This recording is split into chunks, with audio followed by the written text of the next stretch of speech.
আগের মতো আর এরকম এখন ড্রাইভাররা আসলে মূল্যায়ন ওইরকম ভাবে করে না।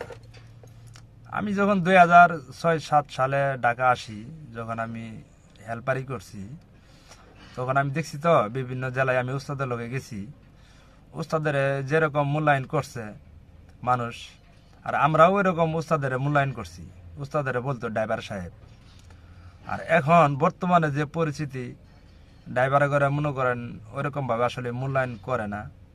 রাস্তাঘাটে যে আমরা গাড়ি চালাই, কেউ কোনো দিন কিন্তু ইচ্ছা করে অ্যাক্সিডেন্ট করে না। তো ভুল প্রান্তির মাঝেই অ্যাক্সিডেন্ট যখন হয়ে যায়, দেখবেন একটা ড্রাইভারের উপরে অনেক তরচালিং শুরু হয়ে যায়, আর মুখের একটা বলি হয়ে গেছে, সে মদ খায় গাড়ি চালায়, গাঁজা খায় গাড়ি চালায়। আসলে সব ড্রাইভারই কিন্তু মদ গাঁজা খায় না, ঠিক আছে? এটা কিন্তু মানুষের আসলে মুখের একটা কথা বলি হয়ে গেছে। অ্যাক্সিডেন্ট হইলেই বলে মদ খায় গাড়ি চালাইছে। আসলে এরকম আমি কোনো কিছু মনে করি না। সব ড্রাইভার এক সমান না, আর সব মানুষই কিন্তু এক সমান না।